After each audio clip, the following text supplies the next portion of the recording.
د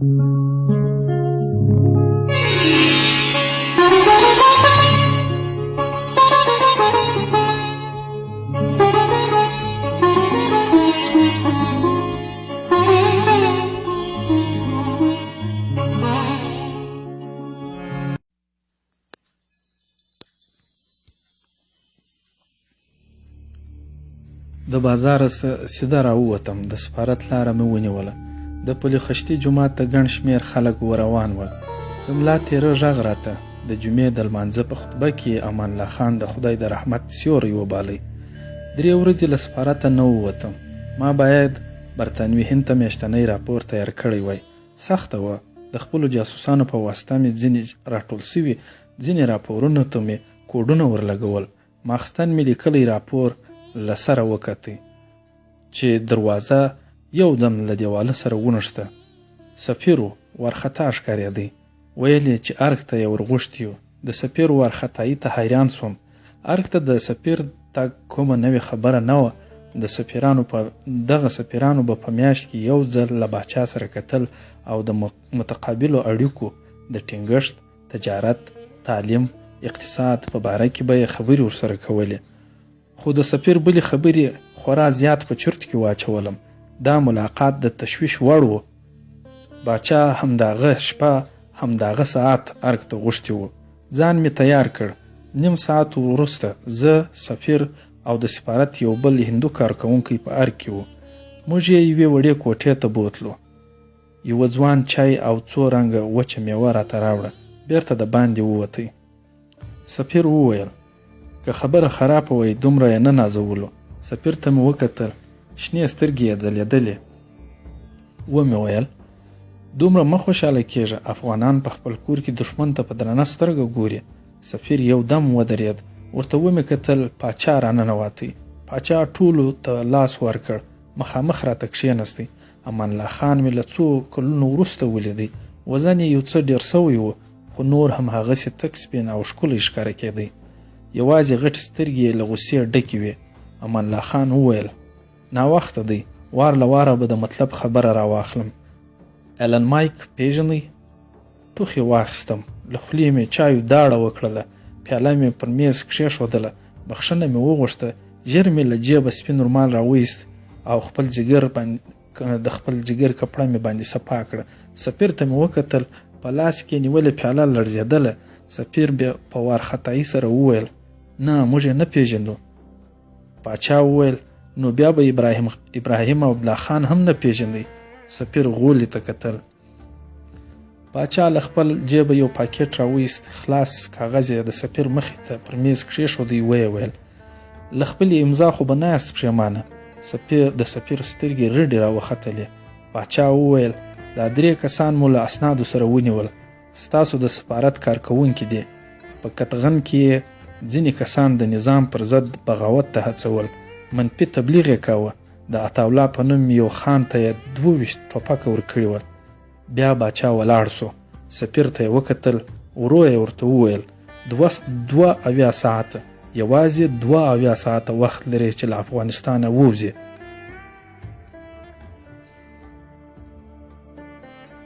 موږ بیرته سفارت ته راغلو.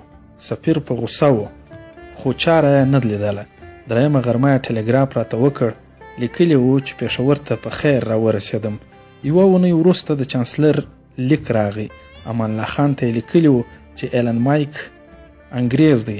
دی باید د برطانیې د قوانینو له مخې محکمه شي او د افغانستان د جیله دې ریله کړل شي. په 2مه ورځ سفارت ته له ارګه لیک راغی. مجبور وم چې د لیک خلاصه چانسلر ته ټلګراف کړم. امان الله خان چانسلر په دروند نوم یاد کړی و. وروسته یې لیکلي و چې افغانستان یو خپلواک هیواد دی. خپل قوانین لري. ښاغلی ایلن مایک به د دې هیواد د قوانینو له مخې محکمه شي. تاسو ته د پوره عدل و انصاف ډاډ درکوم. 1 اونۍ وروسته محکمه دایره شوه. ایلن مایک، ابراهیم او عبدالله خان یې په اعدام محکوم کړل. بل سهار د سفارت په انګړ کې یو تور موټر ودرېد. 4 افغان پوځیانو یو تابوت راکښته کړ. ورغلم. د سفارت یو کارکوونکي د تابوت تخته لیرې کړه. ایلن مایک د عیسویانو د دود سره سم په یوه نوې توره دریشي کې پروت و، نیکټایي ورتړل سوې وه، د کورتۍ د ټټر له جیبه یې سور ګلاب راوتلی و. دې سړي ته مې څو وارې ویلي وو چې په دې خلکو کې ورو ورو کار کوه، دومره تیز مه ځه، خو زما دا یې نه منله. ګرمي وه، تابوت مې په هماغه ورځ پېښور ته ولېږئ.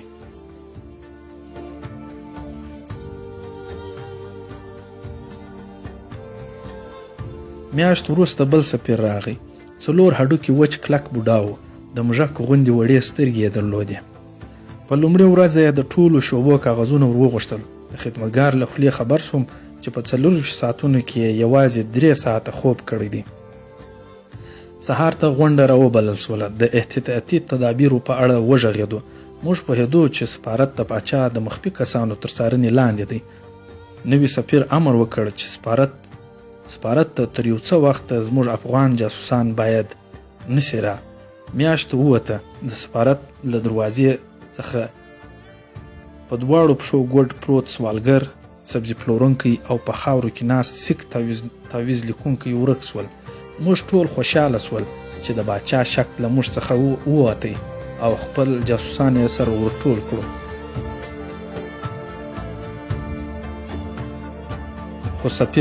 خو د سفیر سترګې ونه ځلېدې.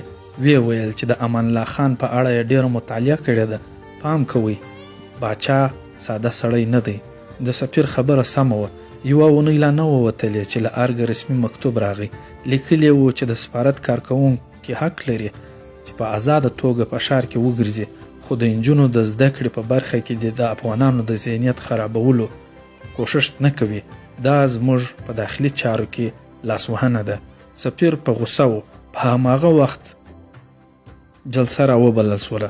د سفارت یو صوفي کارکوونکي په ماته ګوډه ژبه وویل چې 2 ورځې مخکې یو سماوار ته ورغلی وم. ساده کلیوال ول. زما هرې خبرې ته یې سرونه شورول. وخت مې غنیمت وګاڼه. د نجونو مکتب مې راواخیست، په کوپر مې شروع کړ او پر پحشا مې ختم کړ. سفیر خپل سوک پر میز وواهه. په غوسه یې وویل چې زما له اجازت پرته د نن پس څوک باید د سفارت څخه ونوځي. خو د سفیر په دې امر کې زه نه راتلم. زه مستقیم د چانسلر تر امر لاندې وم او برطانوي هند ته به مې راپورونه لیکل. وخت تیر سو، خو احتیاط مو به تر کومه کولای. برطانوي هند کلنی راپور غوښت. دا راپور به انګلستان کې ملکې ته هم رسېدی. چاره نه وه. موږ باید له ځینو ولایتونو خپل افغان جاسوسان راغوښتي وای. سفیر نه قانع کېدی. ویل یې چې د سفارت د جاسوسانو راتګ دوی د توپ خولې ته تړل دي. فکر مې وکړ، لار مې ومنده. د عکسونو یوه لوی نندارتون کم ایښی وی، نو دغه موږ له شکه ایستلو. د افغانستان له خارجه وزارت سره مې خبرې وکړې. ویې منله. ویې ویل چې د نورې نړۍ د پرمختګ سره د افغانانو بلدېدل زموږ په ګټه دي. 2 ورځې پس له پېښوره په سلګونو نوي او زاړه عکسونه راورسېدل. ټول عکسونه د اروپا د ترقۍ په بابت باندې وه. د سفارت د انګړ دیوالونه مو له مختلفو عکسونو ډک کړل.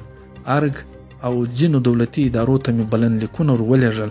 پر دوکانونو، نانوایانو، حمامونو او په هر ځیږي کې په وړو کاغذونو موږ اشتهارات ولګول. په دې کاغذونو کې لیکل سوي وو چې افغانان باید دغه نندارتون ته سره راټول سي. په لومړۍ ورځ ګڼه ګوڼه کمه وه. یوازې له ځینو وزارتونو یو شمېر دولتي مامورین راغلي ول، خو د دې خلکو په جلبولو کې مې ډېره ګټه لیده. له هر یوه سره به مو خندل. پوښتنو یې ستړي کړو. د سفارت کارکوونکو باید د عکسونو په اړه معلومات ورکړي وای. یوازې د زراعت له یوه مامور سره مې 1 ساعت خبرې وکړې. د به هر عکس ته درولم. د ټراکټرونو، تریشرونو، پرونو، بوټونو، د واپاشي ماشینونو، زراعتي کود په باره کې به یې پوښتنې کولې. یعنی باید څو ده، څه کار کوي، زموږ دهقان او زراعت ته به څومره ګټور وي، څنګه یې دې وطن ته راوړلی سو، او داسې نورې پوښتنې. د تشناب په پلمه مې ځان ترې خلاص کړ، خو بل ځوان راته ودرېد. د یو عکس ته اشاره وکړه.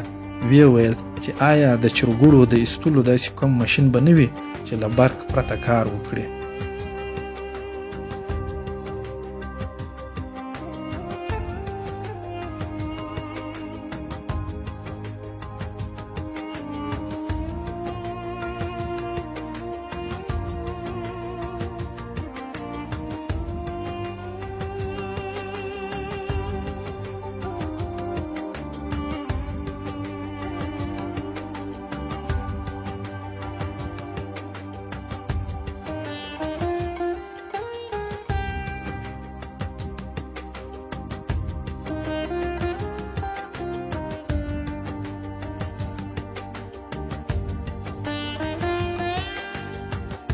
سفارت نورو کارمندانو ته مې وکتل. تر هر یوه به ډله راتاوه. د سفارت کارکوونکو به د عکسونو له مخې په نړۍ کې د نوي صنعت په اړه خبرې کولې. حیران سوم. دلته لا څو کاله مخکې دا خبرې نه وې. د پخواني پاچا امیر حبیب الله مامورینو به یوازې د ښه آس، ښه باغ، جنګي زرګ، دوهم یا دریم واده په اړه خبرې کولې. خپل جیبونه به یې ډکول. خو اوس دې خلکو ته نوي ځوان باچا د وطن او پرمختګ مینه ورښولې وه. په دوهمه ورځ د سفارت انګړ له عامو خلکو ډک سو. دوی یوازې عکسونو ته کتل. یو هم نور ووتلو، نه ارزېدل. له دوی سره وخت تېرول ګټه نه راته کوله. له پلان سره سم زموږ جاسوسان په دریمه ورځ راغلل. د خلکو په ګڼه ګوڼه کې چا شک نه اخیست. مخکې بلد و. یو د سفارت تر تعمیر لاندې زیرزمیني ته کښته سول. اوږده میز ته 18 کسه کښېناستو. 4 موږ او پاتې افغانان ول. سفیر په پښتو او دري نه پوهېدی. ترجمان یې درلود، خو پاتې 2 انګریزانو مفهوم ورنه اخیست. سفیر لنډې خبرې وکړې. له میلمنو یې مننه وکړه چې خطر یې ومانئ او سفارت ته راغلل. وروسته یې له راغلو کسانو گزارشت وغوښت. لومړی یوه هراتي ملا غاړه صفا کړه. خبرې یې په بسم الله پیل کړې. ویې ویل چې افغانانو ته د ملا هره خبره د منلو وړ ده. نه پکې وایي، خو د امان الله خان په باره کې اور نه اخلي، هیڅ هم نه مني. وایي چې د یوه داسې غازي پر وړاندې به څنګه راپورته کیږو چې انګریزان یې له وطنه وشړل. بیا له کندهار راغلی یو له رنګه تور خان خبرې وکړې. ویې ویل چې له ډیرو خانانو او ملکانو سره ناستې کړي دي. دا یې ورته ویلي دي چې تیر پاچا به خانانو او ملکانو ته تنخواوې او ځینې نور امتیازات ورکول، خو امان الله خان هر څه بند کړل. خانانو ته یې په سپکه وکتل. یو څه راژوندي سي، خو ګټه یې ونه کړه. یوازې 2 خانان را سره ودرېدل. نورو ته تر خپلو شخصي ګټو د باچا ګرانښت او وطن مهم دی. وروسته له غزني راغلی یو په ونه لوړ افغان پوځي ودرېدی. ویې ویل چې په 1 کال کې د یوه عسکر نظر هم نه دی بدل کړی. پوځ باچا ته وفادار دی. امان الله خان یې تنخوا ور ډیره کړې ده. په نس یې ماړه کړي دي. هیڅ صاحب منصب حق نه لري چې پر خپلو عسکرو د کور بیګار وچلوي. پس نو یو قاضي پورته سو. په ادارو کې د رشوت د مخنیوي په اړه خبرې وکړې. ویې ویل چې مجازات ډیر سوي دي. په تیره 1 میاشت کې یوازې په بدخشان کې 4 رشوت خواره قاضیان بندیان کړل. خلک خوشاله دي. د پاچا پر ضد یوه وړه خبره هم نه مني. بیا یو پکتیاوال یوه کیسه راواخیسته.